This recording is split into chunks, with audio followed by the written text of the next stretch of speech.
సిడ్నీలో క్రాన్బుక్ అనే school primary students కి నెక్స్ట్ ఇయర్ నుంచి స్మార్ట్ ఫోన్స్ అనేవి వాడకూడదు అని డిక్లేర్ చేసింది. మేము అసలు క్లాస్ లోకి స్కూల్లోకి రానియము అని చెప్పి. అండ్ వీళ్ళు వాడాలి అంటే నోకియా 2660 ఫ్లిప్ ఫోన్ కానీ ఓపెల్ ఫ్లిప్ ఫోన్ కానీ వాడుకోండి, అంతేకాని మీరు స్మార్ట్ ఫోన్స్ వాడడానికి వీలు లేదు. దీనివల్ల స్టూడెంట్స్ కి స్క్రీన్ టైం పెరుగుతుంది అండ్ వాళ్ళు కమ్యూట్ లో కూడా ఫోనే చూసుకుంటా ఉన్నారు. వాళ్ళ mental health, physical health, psychological health మొత్తం ఎఫెక్ట్ అవుతుంది అని చెప్తున్నారు.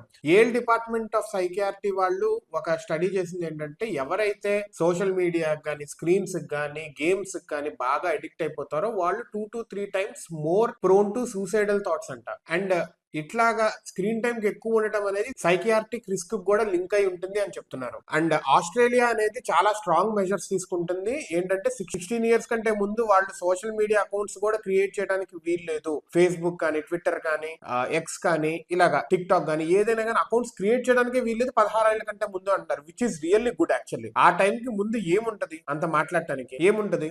అంత ఫోన్లో ఇంట్లో కావాలంటే, మనకి ఆ టైంలో ఇంటర్నెట్ లేదు కానీ మనకి 10th తర్వాత 12th ఇంజనీరింగ్ కావాలంటే నెట్ సెంటర్కి వెళ్ళి రాసుకునేవాళ్ళు. కానీ ఇప్పుడు ఇంట్లో ఉంటుంది internet. They can ask their parents. Actually అంత అగ్రెసివ్ గా నేర్చుకోవాల్సిన అవసరం అయితే లేదు కదా. యాక్చువల్లీ దీంట్లో మంచి జరిగేది సమ్ ఎక్స్ ఉంటే చెడు జరిగేదే 2x ఉంటుంది.